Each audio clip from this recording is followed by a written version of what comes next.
Geopolitics and Empire is joined by Joseph Green, who is a parapolitical researcher who was affiliated with the Coalition on Political Assassinations. He's done a lot of great work. His latest book is Tinfoil Hat Not Included: Conspiracy Theories in Arts and Practice. I've got a copy. You should get one as well. You can find them at joegreenjfk.com. Welcome to Geopolitics and Empire, Joseph. Thanks, everybody. It's great to be on. Yeah, I mean, I've been following your work for a while. I had you on my TNT show some months back, and you've got this new book out, and I see eye to eye pretty much with most of what's in the book. And from what I gather, you've spent a lot of time on the JFK issue. Could you briefly tell us a bit about yourself and some of the things you've worked on over the years? Sure. Yeah. That was sort of how I got started. I was hired a little over 20 years ago to write a screenplay for an independent film that had JFK sort of as the background, the assassination.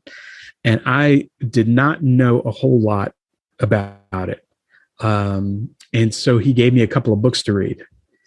And I read those books and I said, oh, like I had always assumed that this was a bunch of nonsense and it was people going off on these crazy tangents. And like, no, this is perfectly reasonable. This is just another way of looking at the events. And frankly, it looks like the evidence points in this direction rather than the one that history has said. And so it was kind of an eye-opening experience. And from there, I got interested. This is also shortly after 9/11. So I was already, impacted by that, like everybody. And I had started looking into all the problems. They've been very well documented, all the issues that came around with 9/11. And the more I looked at that, the more I thought, oh my gosh, what the hell's going on? And then the JFK thing actually came after that when I was doing the research for the screenplay that I wrote. And after that, I came across an article by a guy named John Judge. And I was so impressed by that article, which was actually about Jonestown, that I decided that I had to meet him. I live in San Antonio. He was having meetings every November in Dallas. And so I just drove up one year and I met John Judge. And after that, I was in.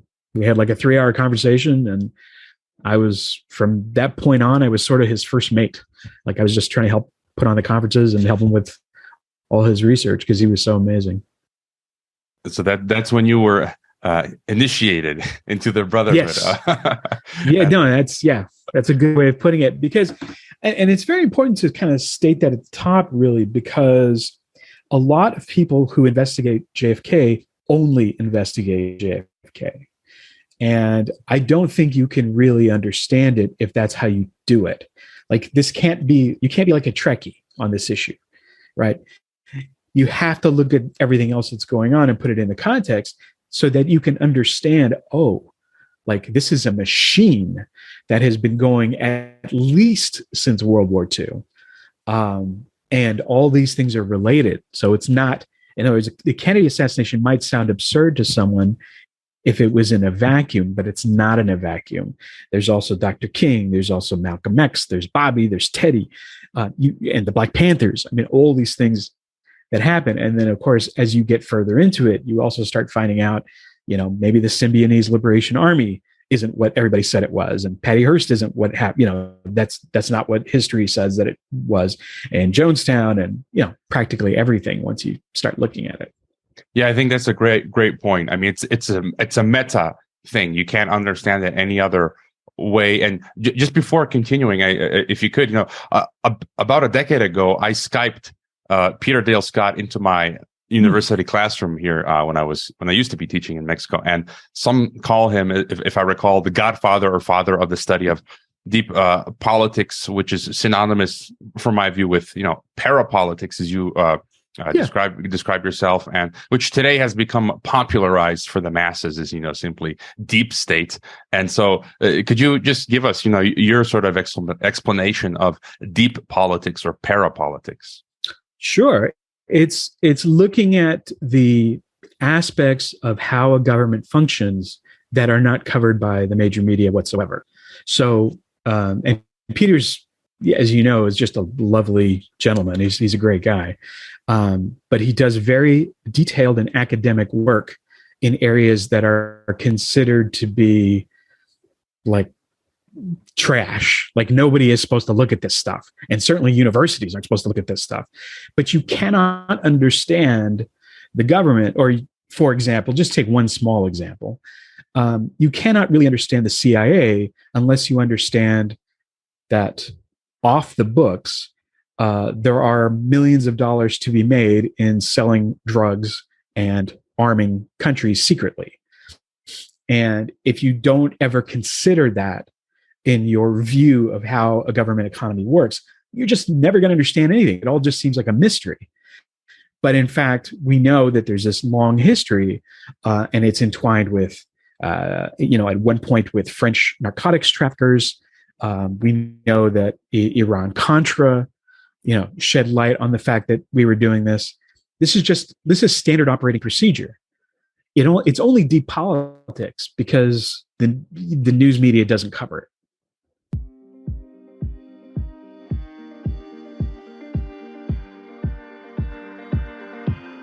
I'm going all the way up. I'm going all the way up. I'm letting go in my heart of everything that holds me down.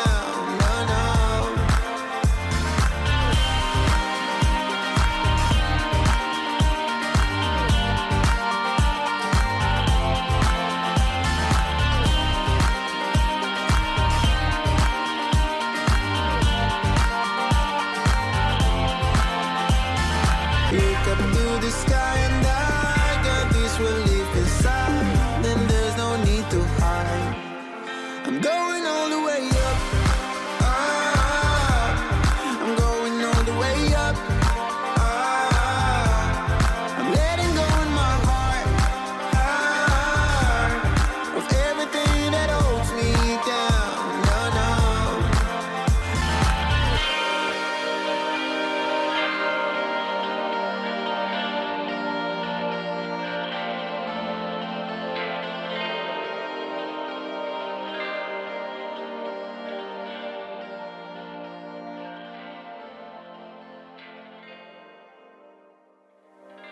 Also, if you need health insurance that covers you wherever you may roam, check out my friend James Guzman's Borderless Health Insurance.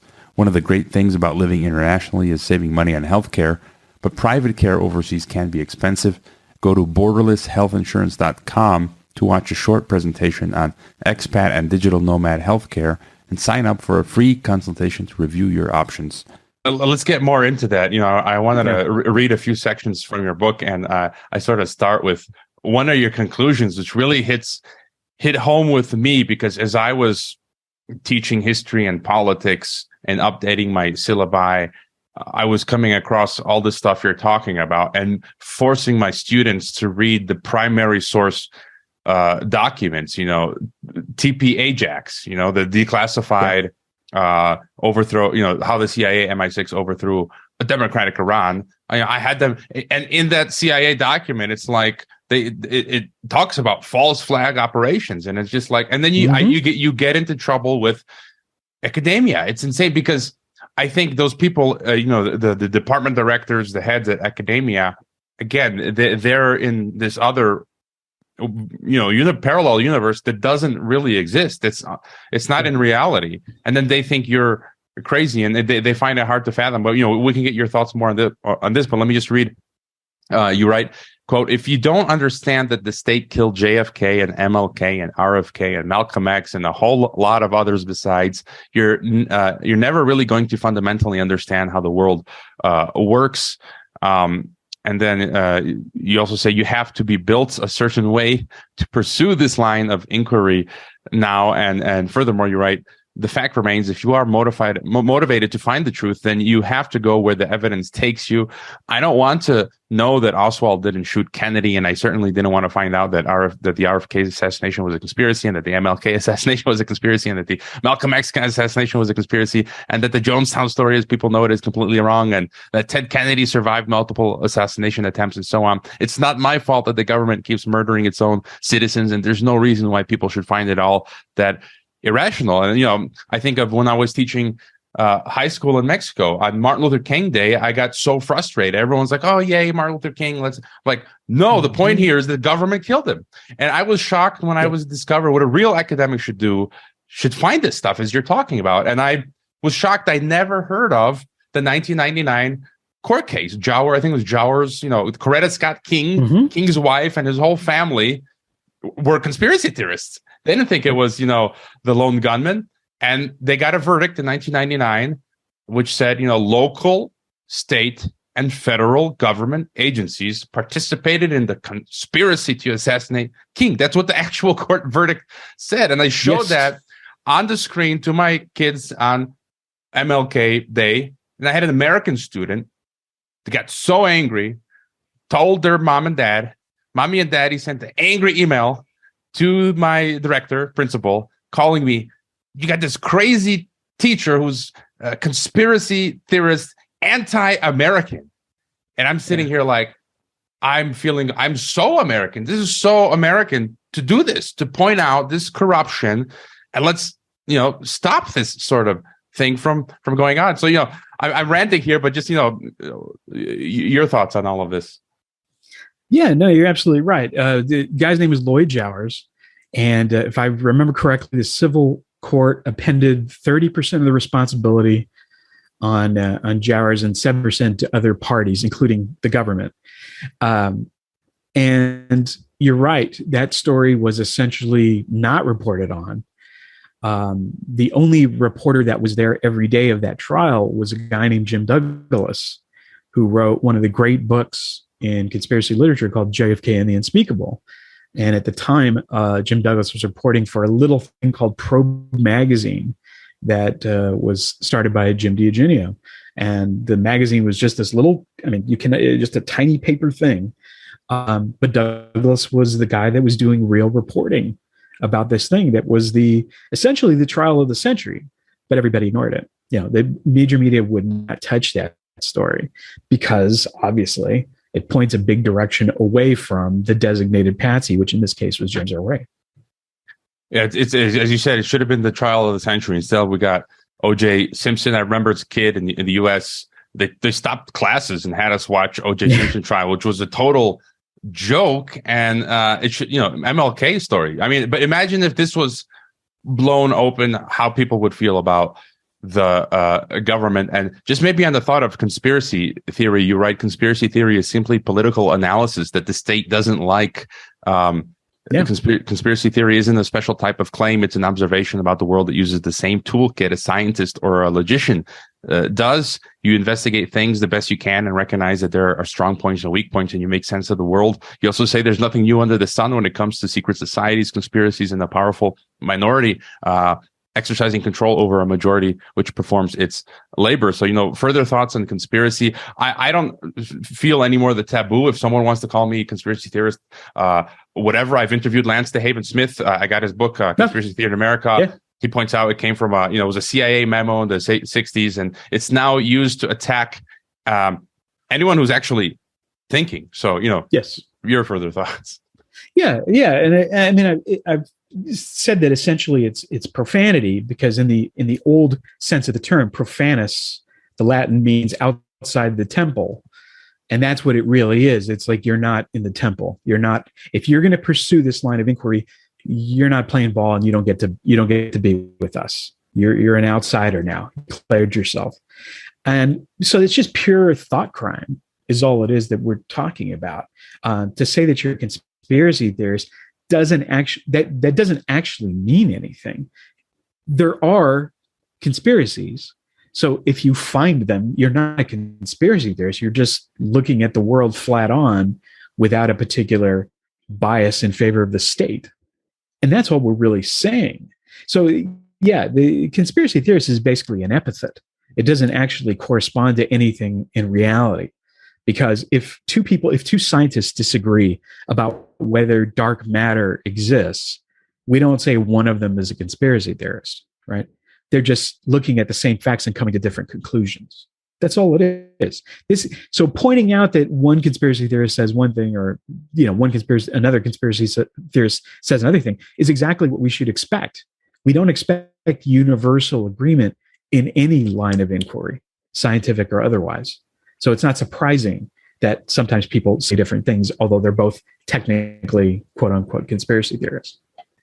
And maybe to get your thoughts on the healthy way to go about parapolitics or conspiracy theory, and the unhealthy way to go about it, because I feel the past few years it's been accentuated with the rise of what I consider a lot of psychological operations. Like I consider QAnon to be a psychological operation. Yes. Also, I think flat Earth, which seems to have links to the QAnon stuff, and even this idea of viruses don't exist. Now, again, taking what we're discussing, I totally respect people going down, looking at all of these things with an open mind. But lately, people are becoming almost cultish and obsessive and pushing this stuff on me and others. And I think it's getting carried away because, as you talk about in your book, QAnon, they think JFK Jr. is still alive and Princess Diana is still alive and the Earth is flat. And then the no virus people, I've heard some of them say they don't think infectious or contagious disease exists at all, or a pestilence or plague. And for me, again, that's too much. I just cannot believe that. Yeah. I can believe COVID was not actually a virus and it was a manufactured false flag or whatever. I could believe that, but I can't say contagious doesn't. All my life I've been seeing it with my own eyes, and so just your thoughts on a proper way to go about all of this. Yeah. So, I mean, the point is to maintain some kind of evidential standard. So, it's not that surprising that somebody might make counterintuitive claims or claims that have been contraindicated by other evidence for a long time. Let's say it's established science in some field or another. But just having counterintuitive claims is not really an argument against that claim.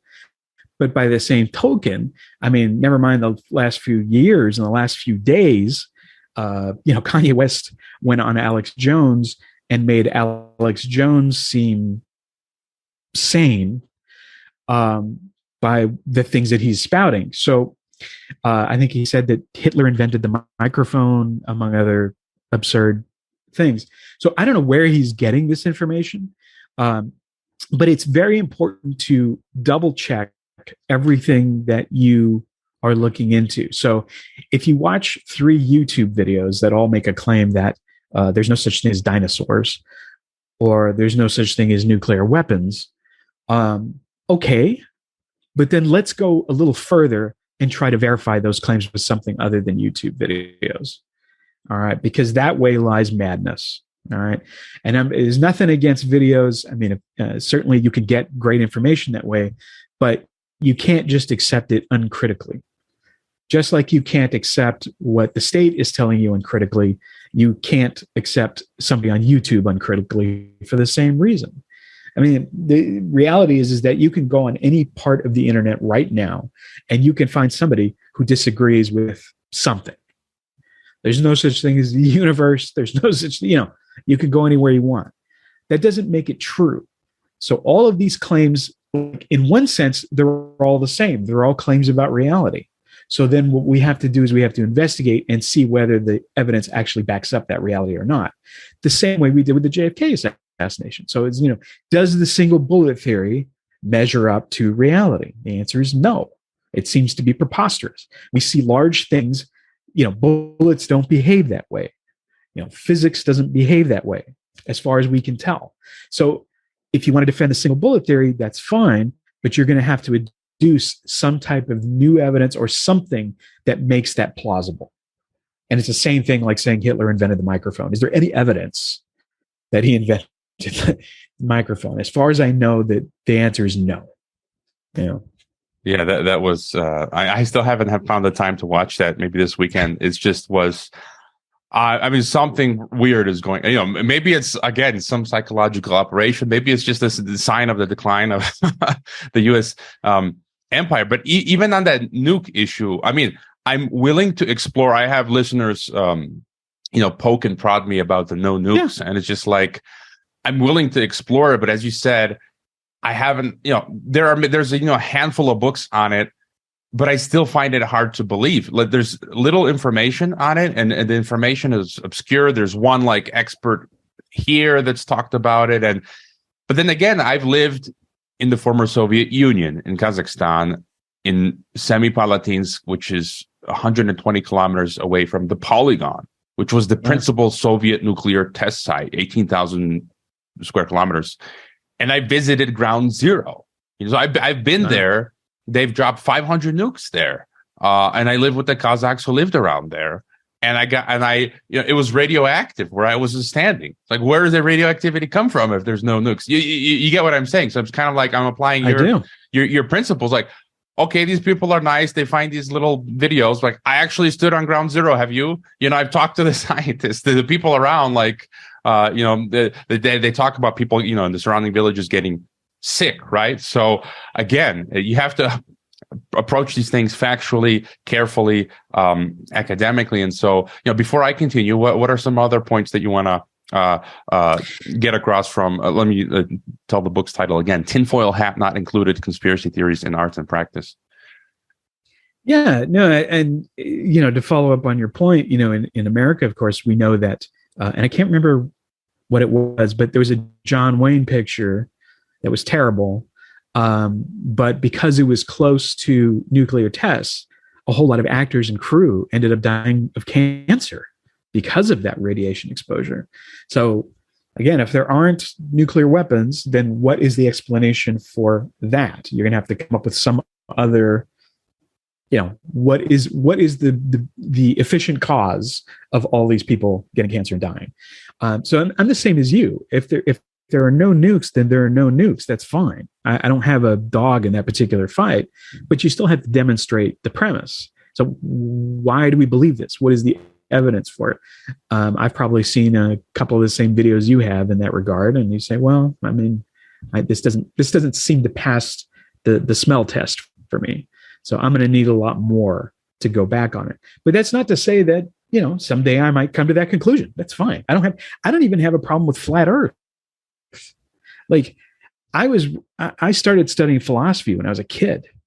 And so if you read philosophy at a young age, you discover that the master builders were all sitting around on their desk coming up with their version of the universe, right? So Leibniz says in the monadology that the universe has consisted of tiny windowless monads that are all lockstep one with each other. And then he tries to explain why that works. So having an outlandish idea or a view about the universe, I don't have a problem with that. But you have to demonstrate it. So how does this help us understand the world? And is there any evidence for that? Yeah. And that's all I'm looking for. I mean, again, if the earth is flat, then the earth is flat. I don't think so. But if you want to try and demonstrate to me, I'll listen. I'll listen to almost anybody about almost anything.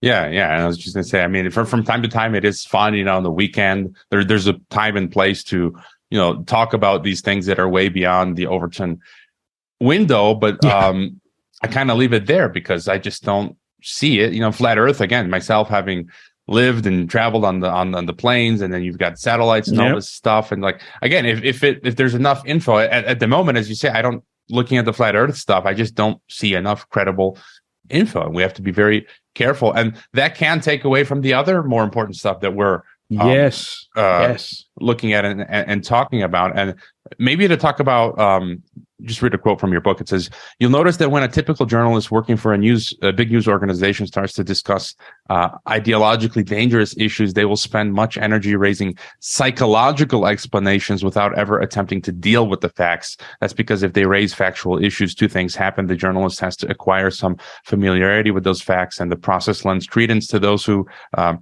question them. And so, when we talk to people about these things, and I've noticed it's across the board, this echo chamber. I taught in academia, students who have been brainwashed. So the students largely think the same as the teachers and the administration and now the televisions. And I've seen people I know in the U.S. flip from being, one conservative or independent perspective, and they've now come full circle. They believe official narrative on everything. And it was mind-boggling for me to watch, because they've been subject to, it's not just, it's television, it's your smartphone with the Google News, it's the social media, it's just bombarded, and you don't have any other alternative views. And so over time, you just come to align with the official narrative. And now these same people are calling me crazy. They get physically angry with me when I point out contradictions. And if you want to talk about the people who are sort of stuck in that official narrative world, from journalists to the average Joe. Yeah, well, journalists are that's a different thing, because that's a professional issue. If a journalist starts routinely covering stuff that the government doesn't want covered, they're not going to be a journalist very long. They're going to start getting pressure from their superiors, and so, and you just can't do it. And if you're in academia, it's going to be very difficult for you to get a job if you continually say things that the state doesn't like. I mean, Michael Parenti, classic case, right? He's a very brilliant guy. He's also an open Marxist, and he also isn't afraid about talking about the Kennedy assassination. And he became a nomad. Like, he was constantly looking for a gig because of that. And this is a guy with tons of publications. Everybody agrees, I think, that Michael Parenti is very insightful and very sharp. But he says a lot of things that are extremely unpopular. And you sort of know that going in, that if you're going to be taking these unpopular positions, that's how you're going to be. And I don't usually blame ordinary folks, because if you're just somebody who's living their life, what do they want to do? They want to have a family, they want to have friends, they want to have a job that they can tolerate, they want to watch football on the weekends. Like, I get it. You don't really want all of these complications that I'm offering you about your position. Nobody wants to look at that. And the way I think about it is, there's a famous short story called The Ones Who Walk Away from Omelas. I think it's Shirley Jackson. I'm pretty sure it's Shirley Jackson. But it's all about this little town where everything is perfect and everybody is happy all the time. Everything's great, except there is one child that is kept in a basement and is repeatedly tortured. And people who go down to visit the child are told, everything for us is great, but we have to torture this child. And if we don't do this, the whole thing, our whole society will fall apart. And some people take that and go, all right, fine. And other people can't. And those are the ones who walk away from Omelas.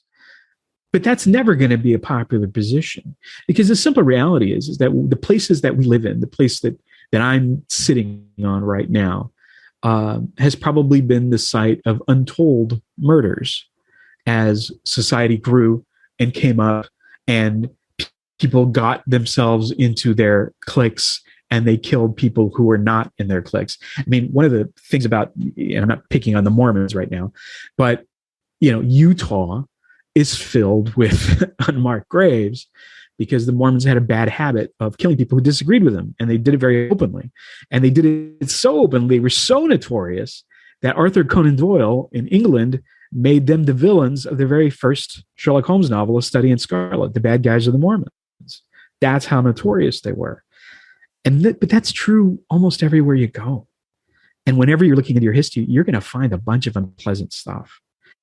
And you can either face that as it is, or you can turn away, watch the football games, and nobody will bother you. Yeah. I mean, very good points. I mean, you're in Texas, and we know the history with that used to be part of Mexico. I'm an American Mexican. I'm not a Mexican American. I'm an American who became Mexican, and so I don't know why you call me white Mexican. And so, I joke about that. The woke mob can't get me because legally I'm Mexican now, so you can't tell me anything. So that's anyways. Another thing that I think is important you touch on in your book is parsing information, getting out of the ideological space. I mean, that's what I do. I unashamedly say I'm a conservative Christian, but I talk to, you mentioned Michael Parenti. like, I'm not at all a Marxist or communist, but as you said, he has profound insights, which you cannot deny. He'll say things that people on the right that are not saying that are factually true. And I think we have to get, take off the ideological goggles and then parse things from left to right. For example, Ben Norton he used to be, I think, with Gray Zone, and now he does Multipolarista. I will share his analysis when it comes to imperialism, which I find accurate, but I completely shun him on anything related to COVID, where I feel he's in La La Land. Like, he's like, boost me up, Scotty, mask me up, quarantine camps, yada, yada. And, the same with people on the right who worship at the altar of Donald Trump. I do not. But I think, they'll make fair points about, January 6th. I think that was a government false flag operation. And so you actually mentioned in your book, Trump brings a different corruption with different players, and he brought no solutions to bear. And so just your thoughts on wading through the muck in a non-partisan way, parsing information. Yeah, it's not even, you have to sort of, because I'm a counterculture traditional leftist. Okay.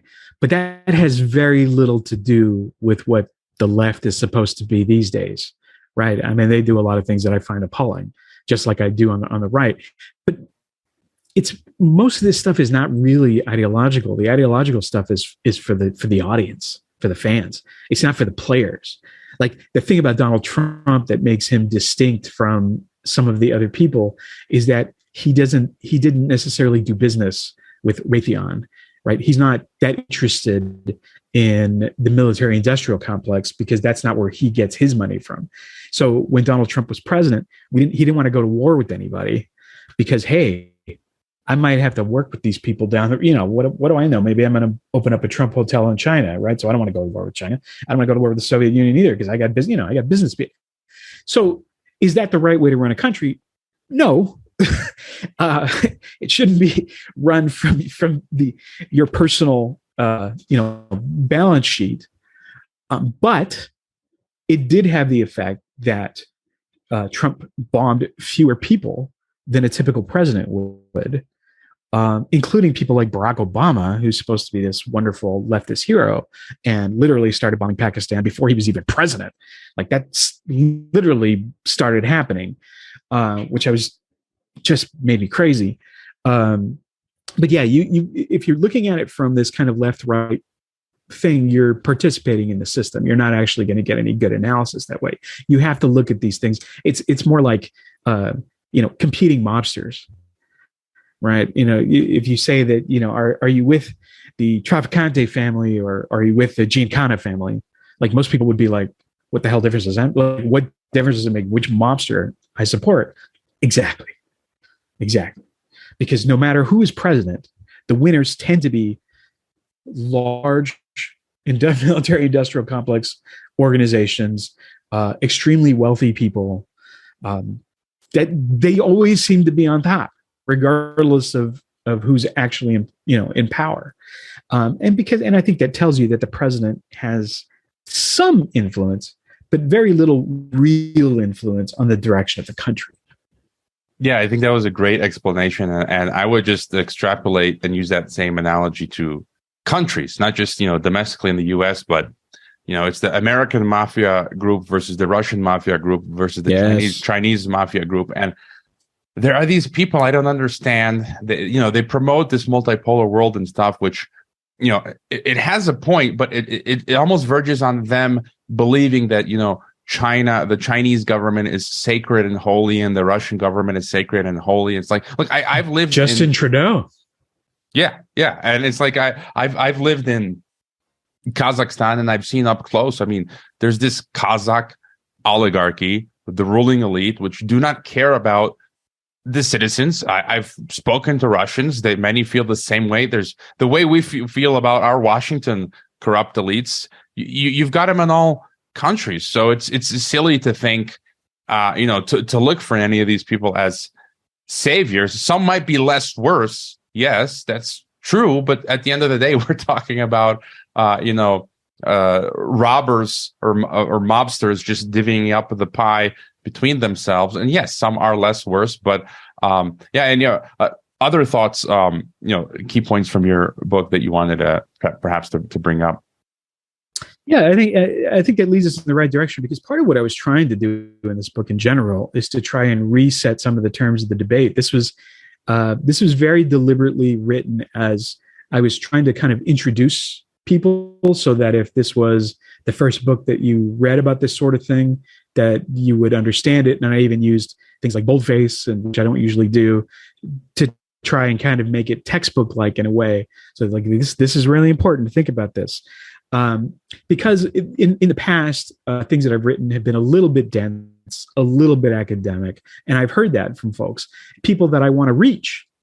And so I was trying to reset some of the terms of this debate in a way that's understandable. So pledging fealty to the Democratic Party or the Republican Party or to an individual like Trump just doesn't make any sense. It doesn't serve your interests. It may make the world easier for you because you have good guys and bad guys. But the reality is that there aren't good guys and bad guys. Mostly there are different shades of bad guys, and they're all in opposition to you. The state is generally aligned against the people. It's not that one part of the state is for you and another is not. The state always fears the people because of the people. George Bush Sr. said, if people understood what really goes on in back rooms, the people would chase after us with pitchforks and torches, in a rare moment of lucidity from George Bush. And that's true. I mean, these deals that are made have very little to do with us. And every time we've made any kind of dent in the overall program, like getting a 40-hour work week, stuff like that, there's been mass opposition to it. These things have to be done at a grassroots level with people. Going through the state, I don't think you can do that anymore. Not in America, certainly. Yeah, that's interesting. I mean, I would agree with what you said. By default, my position now is the state is against me, is against us. Although, again, from my Christian perspective, I respect authority and respect the government, because not everything it does is bad. I mean, I was just shocked. I just read the news yesterday here in Mexico is really bad traffic, and they've had the dumbest law where, in the US, if you have a car accident, you just wait briefly. From what I recall, you take photos and then you can move aside and let the traffic continue, and then it will be evaluated by insurance. Here in Mexico, you leave the scene as it is, and then you call, the insurance agents have to come, and the cops come, and for hours you're blocking traffic. And finally, yesterday, the government is saying, no, we're going to do it like they do it in the US. And that way they can move aside and let traffic flow. And it's like, that's a good example of good government. So I'm saying it is possible. As you said, we have to petition. So let's not just do away with government. But as you say, the default position is there's a lot of bad folks in government doing a lot of, making themselves rich. Some of them are part of secret, societies with different dark occult agendas, in my view. But that's how it is. But it's starting to get crazy, though, because when you talk about conspiracy theory, parapolitics, especially in the US, the state is now beginning to classify people who waver from official narratives as terrorists, as information terrorists. It's not a joke anymore. We could have been laughing about conspiracy theory the last couple of years, but Senator Josh Hawley is talking about this now. He's going after Mayorkas and the DHS. I learned that in April, my PayPal was shut by the DHS, together with Mint Press and Consortium News. And I learned it's the DHS which told them, and now documents have come out which show the DHS considers me and the Mint Press and Consortium a non-kinetic threat, and that me conducting these thought crimes, what we're doing now is a thought crime. It's classified as disinformation by the DHS, and that technically, legally, according to them, we are now, Joseph, you and I, attacking the cyber infrastructure of the United States. And so they're shutting off my Patreon, my PayPal, Kanye West, bank accounts. And so it's really, this is like the Twilight Zone. This is uncharted territory in some ways. Now we're like transitioning to something that's it's not a joke anymore. Joseph, what was your thought on? No, it's Klaus Schwab's wet dream is what's happening right now, and it really illustrates the whole point of my book, right? Because it's not that conspiracy theory is the problem. It's we're the wrong kind of conspiracy theorists, because the DHS is now a conspiracy theorist because they believe that there are individuals like you and I. The fact that we're even talking about this stuff becomes terror, which is absurd, right? Because ideas aren't actually dangerous. And that's the thing that I've been seeing so much really since 9/11.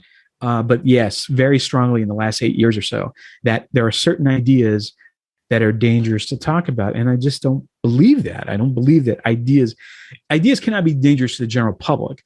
Ideas can be dangerous to a murderer, because if somebody has information about where the bodies are buried, then that is threatening to the particular murderer.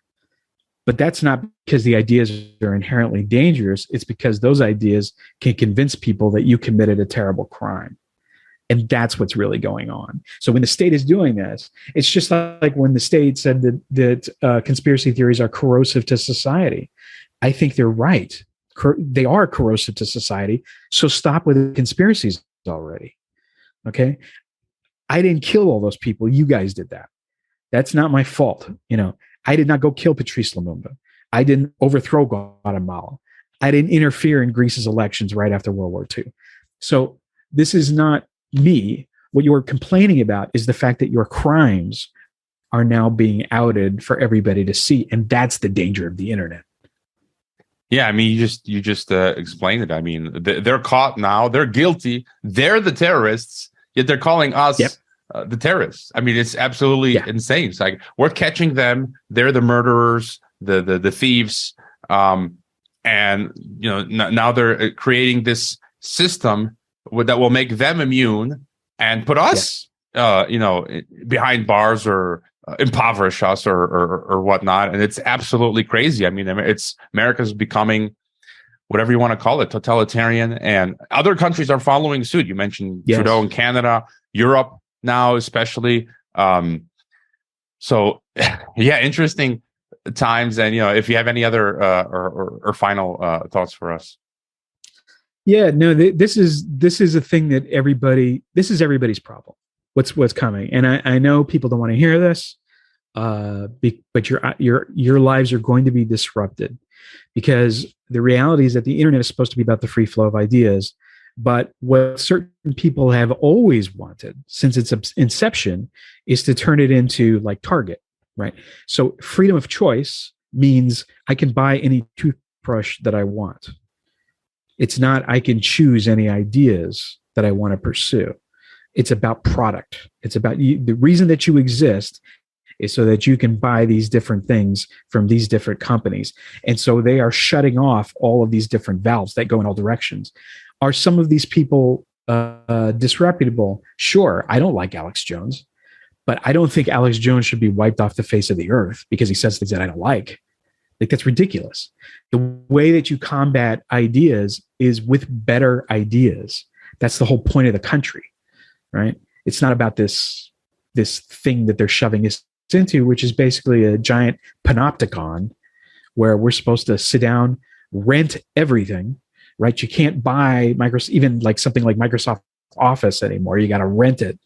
That's what's coming. You're going to be allowed to own nothing. You will always be in servitude to some other thing, and that thing is always going to be a major institution or a major corporation.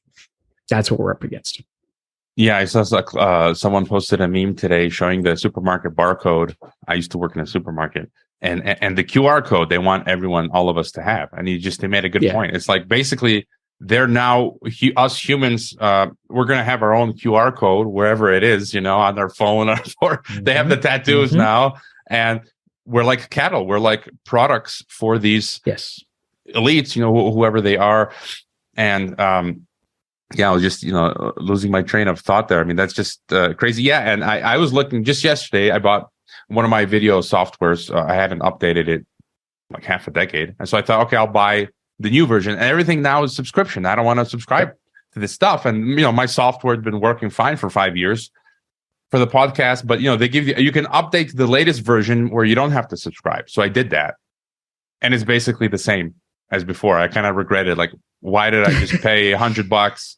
Nothing really has changed. And so, but they want you, again, it's crazy. And I don't know how they're going to do that to other parts of our lives. I guess they'll make it hard to purchase a house. So you'll forever have to rent a car. It'll make it too expensive to own a car. So you just have to use Ubers everywhere, and so on and so forth. So I highly recommend, again, your book, Tinfoil Hat Not Included, Conspiracy Theories in Art and Practice. It's only $5 on Kindle. I got the free copy from you, but I always encourage the listeners, buy books from guests and people, because that's part of supporting the guerrilla information war, and leave reviews, follow guests on the socials and their email lists, and it's an easy read. And what it's an easy read, your book, and well put together, not very long. And so where are the best places again I'll include all the links in the description, but if you want to let us know best places. Sure. Now, Joe Green JFK Joe Green JFK is the best place to start. I have some other websites for the publishing side of the house, and then also the Hidden History Center. But yeah, Joe Green JFK is kind of the nexus where you can find links to everything.